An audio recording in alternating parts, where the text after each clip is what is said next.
कहते हैं अगर आप मेहनत करेंगे, ईमानदारी से काम करेंगे, सीखते रहेंगे, तो सफलता एक दिन ज़रूर मिलेगी। हम में से अधिकांश लोगों ने इसी विश्वास के साथ अपनी करियर को शुरू किया था। पहली नौकरी, पहला ऑफर लेटर, सपनों से भरी आँखें और मन में बस एक ही विचार, मुझे बस मेहनत करनी है। लेकिन कुछ वर्षों बाद एक सवाल हर मेहनती प्रोफेशनल के मन में आता है। अगर मेहनत ही सब कुछ है, तो हर मेहनती व्यक्ति आगे क्यों नहीं बढ़ता? क्यों कुछ लोग वर्षों तक एक ही पद पर रह जाते हैं, जबकि कुछ लोग तेज़ी से आगे निकल जाते हैं? क्या कॉर्पोरेट दुनिया में कुछ ऐसे नियम नहीं हैं जो किसी एचआर पॉलिसी में नहीं लिखे होते, लेकिन वही तय करते हैं कौन आगे बढ़ेगा, कौन पीछे रह जाएगा और कौन एक दिन चुपचाप इस्तीफा देकर चला जाएगा? आज हम उन्हीं hidden rules of corporate life की बात करेंगे। नमस्कार, मैं हूं देव किशन इंदिवर और आप देख रहे हैं देव दृष्टि। आज का उद्देश्य किसी कंपनी, किसी मैनेजर या किसी कर्मचारी की आलोचना करना नहीं है, बल्कि उन अनकहे नियमों को समझना है जो दुनिया भर के लाखों प्रोफेशनल्स हर दिन महसूस करते हैं।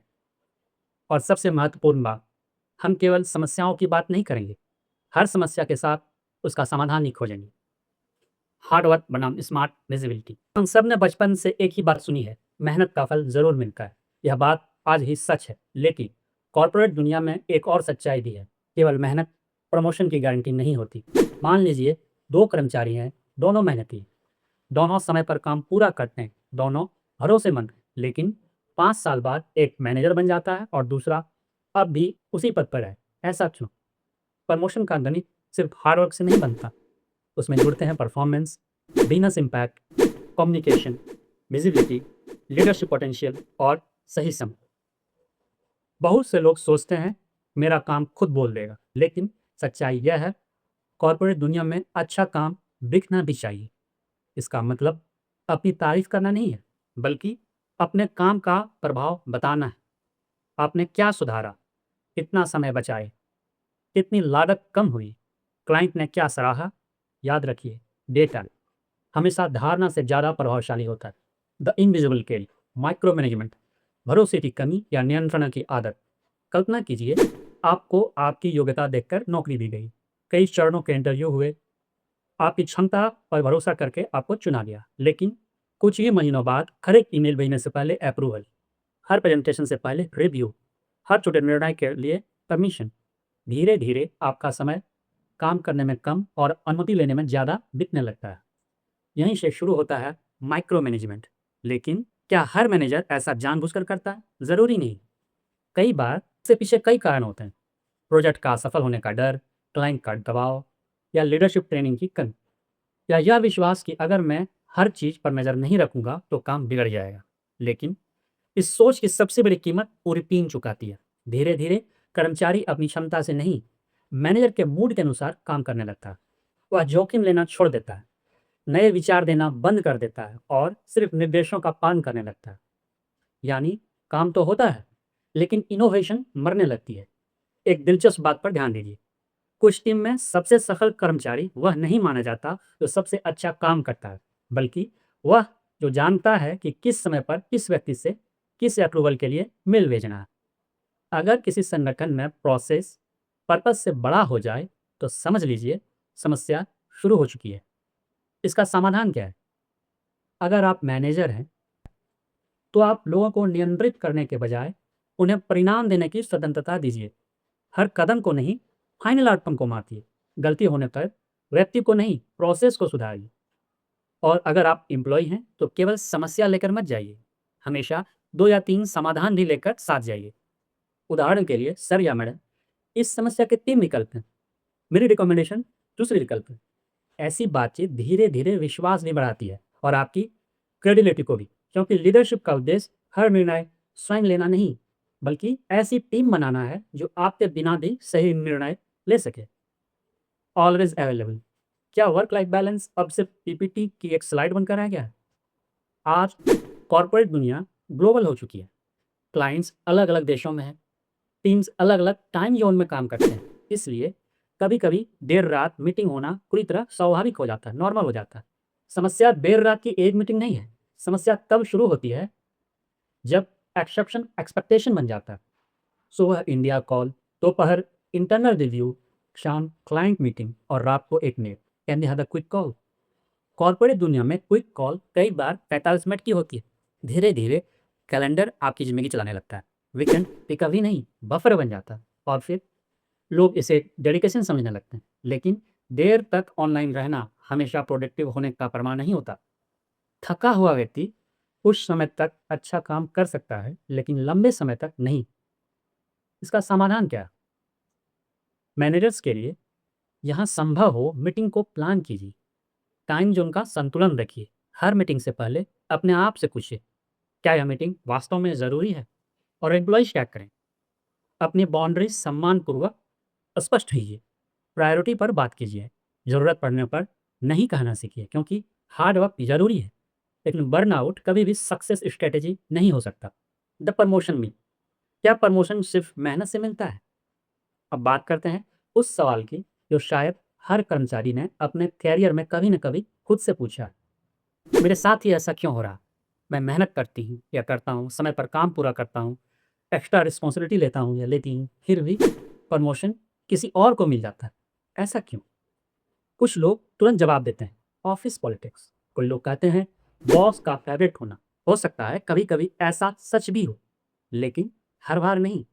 सच्चाई यह है, कई बार प्रमोशन आपकी मेहनत से नहीं, आपकी अगली भूमिका निभाने की क्षमता देखकर किया जाता है। सोचिए, अगर किसी कर्मचारी को मैनेजर बनना है, तो क्या केवल अच्छा परफॉर्मर होना काफ़ी है? नहीं, उसे लोगों के साथ लेकर चलना भी आना चाहिए। निर्णय लेना, डिसीजन लेना भी आना चाहिए। कॉन्फ्लिक्ट संभालना भी आना चाहिए। बिजनेस को समझना भी आना चाहिए। यही अंतर है एक अच्छे एम्प्लॉय और भविष्य के लीडर में। याद रखिए, कंपनी आपको आपके काम के लिए सैलरी देती है, लेकिन प्रमोशन कल की जिम्मेदारी निभाने की क्षमता देख कर देती है। इसलिए अगर आप आगे बढ़ना चाहते हैं, तो केवल अपना काम मत कीजिए, अपने काम का प्रभाव समझिए, बिजनेस को समझिए, कम्युनिकेशन बेहतर कीजिए और जहां अवसर मिले लीडरशिप की जिम्मेदारी उठाइए। छोटी सी टीम हो या एक प्रोजेक्ट, हर अवसर आपके अगले प्रमोशन की तैयारी हो सकता है। नेटवर्किंग वर्सेस ऑफिस पॉलिटिक्स, दोनों में अंतर समझना क्यों ज़रूरी है? कॉर्पोरेट दुनिया में एक शब्द बहुत बदनाम है, पॉलिटिक्स। लेकिन हर नेटवर्किंग पॉलिटिक्स नहीं होती। मान लीजिए आप अलग अलग टीम्स के लोगों के साथ मिलते हैं, नॉलेज शेयर करते हैं, ज़रूरत पड़ने पर इसकी मदद करते हैं, प्रोफेशनल रिलेशनशिप बनाते हैं। यह पॉलिटिक्स नहीं है, यह प्रोफेशनल मैच्योरिटी है। समस्या वहाँ शुरू होती है जहाँ रिलेशनशिप योग्यता से बड़ा हो जाता है, जहाँ फीडबैक की जगह फ्लैटरी ले लेती है, जहाँ हर मीटिंग में सिर्फ एक ही आवाज़ सुनाई देती है, यस सर, यस मैम, बिल्कुल सही। अगर किसी टीम में हर व्यक्ति हमेशा लीडर से सहमत रहता है, तो संभव है यहाँ डिस्कशन नहीं, सिर्फ कॉन्फर्मेशन हो रहा है। महान लीडर्स अपनी बात से सहमत लोगों को नहीं, बल्कि सच्चा फीडबैक देने वाले लोगों को महत्व देते हैं। और ऐसा करना नहीं चाहिए, क्योंकि जो व्यक्ति सम्मानपूर्वक असहमति जताने का साहस रखता है, वही कई बार पूरे टीम को बड़ी गलती से बचा लेता है। अगर आप एम्प्लॉय हैं, तो नेटवर्किंग जरूर कीजिए, लेकिन अपनी सेल्फ रिस्पेक्ट खोकर नहीं। और अगर आप लीडर हैं, मैनेजर हैं, तो ऐसे लोगों को महत्व दीजिए जो आपकी हर बात पर ताली नहीं, ज़रूरत पड़ने पर सवाल भी पूछते हैं, क्योंकि इको कभी इनोवेशन पैदा नहीं करती। विचारों का टकराव अक्सर नए विचारों को जन्म देता है। द लीडरशिप ट्रैप, क्या कुछ लीडर्स अपने से बेहतर लोगों से डरते हैं? अब बात करते हैं एक ऐसे विषय की जिस पर खुलकर बहुत कम चर्चा होती है, लीडरशिप इनसिक्योरिटी। सबसे पहले एक बात बिल्कुल स्पष्ट कर दूं, हर मेजर ऐसा नहीं होता। दुनिया में लाखों ऐसे लीडर्स हैं जो अपनी टीम की सफलता पर सबसे ज़्यादा गर्व महसूस करते हैं। वो चाहते हैं कि उनकी टीम एक दिन उनसे भी आगे निकल जाए, क्योंकि वो जानते हैं एक लीडर की सबसे बड़ी उपलब्धि, सबसे बड़ी कामयाबी उसकी अपनी सफलता नहीं, बल्कि उसके द्वारा तैयार किए गए नए लीडर्स होते हैं। लेकिन कुछ जगह तस्वीर अलग दिखाई देती है। कभी कभी एक प्रतिभाशाली कर्मचारी धीरे धीरे महत्वपूर्ण प्रोजेक्ट से हटा दिया जाता है, क्लाइंट एक्सपोजर किसी और को मिलने लगता है, लीडरशिप मीटिंग्स किसी और के हिस्से में चली जाती है, और वह कर्मचारी सोचता है, आखिर मुझसे गलती कहाँ होगी? हो सकता है गलती कहीं हुई ही ना हो। कई बार समस्या परफॉर्मेंस नहीं होती, परसेप्शन होती है। कुछ लीडर अनजाने में यह सोचने लगते हैं कि अगर मेरी टीम का कोई सदस्य बहुत तेजी से आगे बढ़ गया, तो कहीं मेरी भूमिका छोटी ना पड़ जाए। यहीं से टैलेंट एक अवसर नहीं, बल्कि थ्रेड दिखाई देने लगता है। लेकिन जरा सोचिए, अगर किसी क्रिकेट कप्तान को अपनी टीम के सबसे अच्छे बल्लेबाज से ही डर लगने लगे, तो नुकसान किसका हो? उस खिलाड़ी का या पूरी टीम का? उत्तर स्पष्ट है, नुकसान पूरे संगठन का होगा। हमने ऐसी चीज़ें देखी भी हैं, क्योंकि औसत लोग निर्देशों का पालन करते हैं, बेहतरीन लोग सवाल पूछते हैं, औसत लोग समस्या बताते हैं, बेहतरीन लोग समाधान लेकर आते हैं, औसत लोग स्टेटस को स्वीकार कर लेते हैं, बेहतरीन लोग बेहतर रास्ता खोजते हैं। इसलिए अगर किसी संगठन को लंबी दौड़ जीतनी है, तो उसे फॉलोअर्स नहीं, फ्यूचर लीडर्स तैयार करने होंगे। समाधान: अगर आप मैनेजर हैं तो याद रखिए, आपका सबसे बड़ा कंपटीटर आपकी टीम नहीं है, बल्कि वह डर है जो आपको लोगों को आगे बढ़ाने से रोकता है। अपनी टीम को सीखने दीजिए, उन्हें मंच दीजिए, क्रेडिट बांटिए। गलती होने पर पब्लिक में नहीं, प्राइवेट में समझाइए। और अगर आपकी टीम का कोई सदस्य एक दिन आपकी जगह लेने लायक बन जाए, तो डरिए मत, मुस्कुराइए, क्योंकि आप लखनऊ में नहीं, ऐसे नहीं, क्योंकि उसी दिन आपने साबित कर दिया होगा कि आप सिर्फ मैनेजर नहीं, एक सच्चे लीडर हैं। The hidden rule behind every hidden rule. अब तक हमने बात की माइक्रो मैनेजमेंट की, बर्नआउट की, प्रमोशन की, पॉलिटिक्स की और लीडरशिप की। लेकिन अगर इन सब की जड़ खोजी जाए, तो एक ही शब्द सामने आता है: ट्रस्ट। जहाँ ट्रस्ट होता है वहाँ माइक्रो मैनेजमेंट कम होता है। जहाँ ट्रस्ट होता है वहाँ लोग गलती छिपाते नहीं, सीखते हैं, गलतियों से सीखते हैं। जहाँ ट्रस्ट होता है वहाँ आइडियाज़ जन्म लेते हैं। और जहाँ ट्रस्ट नहीं होता वहाँ लोग काम से ज़्यादा सेल्फ प्रोटेक्शन में ऊर्जा लगाने लगते हैं। यही कॉर्पोरेट लाइफ का सबसे बड़ा हिडन रूल है। जहाँ विश्वास खत्म होता है, वहीं से संगठन की गिरावट शुरू होती है। तो कॉर्पोरेट वी नीड समस्या नहीं, समाधान की शुरुआत। अगर आपने अभी तक इस चर्चा को ध्यान से सुना है, तो शायद आपके मन में एक सवाल होगा: क्या कॉर्पोरेट दुनिया सचमुच इतनी बुरी है? मेरा उत्तर है नहीं, बिल्कुल नहीं। कॉर्पोरेट दुनिया खराब नहीं है। इसी दुनिया ने लाखों लोगों को अवसर दिए हैं, नई टेक्नोलॉजीज को जन्म दिया है, ऐसी कंपनियां बनाई हैं जिन्होंने करोड़ों लोगों का जीवन बेहतर बनाया है। समस्या कॉर्पोरेट नहीं है, समस्या कभी कभी हमारी वर्किंग कल्चर बन जाती है। और अच्छी बात यह है कि कल्चर बनाई ही जाती है और बदली भी जा सकती है। अगर आप एम्प्लॉय हैं तो केवल मेहनत मत कीजिए, सही दिशा में मेहनत कीजिए, सही समय पर मेहनत कीजिए, नई स्किल्स सीखिए, अपनी उपलब्धियों का रिकॉर्ड रखिए, फीडबैक मांगिए, कम्युनिकेशन बेहतर बनाइए, अपने काम का प्रभाव समझाइए और अपनी सेल्फ रिस्पेक्ट कभी मत छोड़िए। प्रोफेशनल बनिए, लेकिन अपनी पहचान मत खोइए।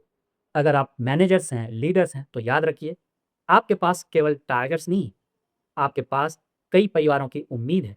एक अच्छा मैनेजर काम निकलवाता है, लेकिन एक महान लीडर लोगों को विकसित करता है।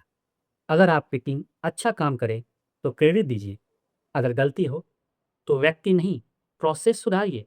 मीटिंग में सबसे ज़्यादा बोलने वाले को नहीं, सबसे अच्छे विचार जो व्यक्त करता है उसको महत्व दीजिए।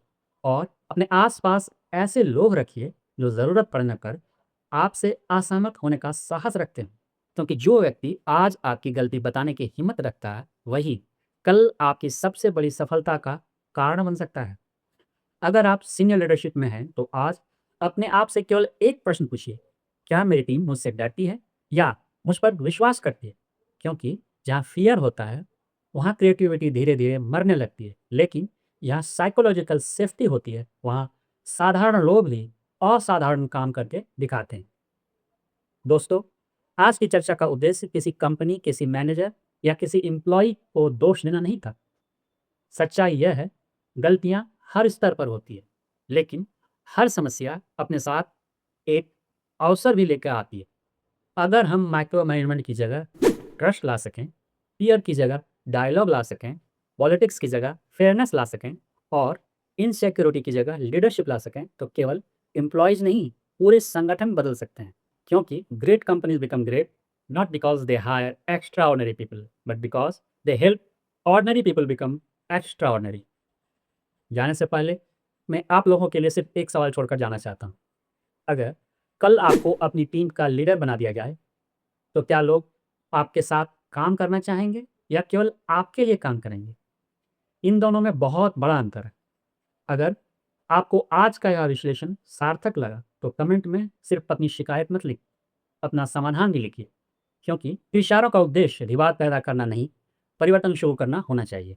अगर वीडियो पसंद आया हो तो लाइक कीजिए, अपने साथ काम करने वाले मित्रों के साथ शेयर कीजिए और देव दृष्टि को सब्सक्राइब करना मत भूलिए। मैं हूँ देव किशन इंदिवर। मिलते हैं एक और विचार, एक और विश्लेषण और एक नई दृष्टि के साथ।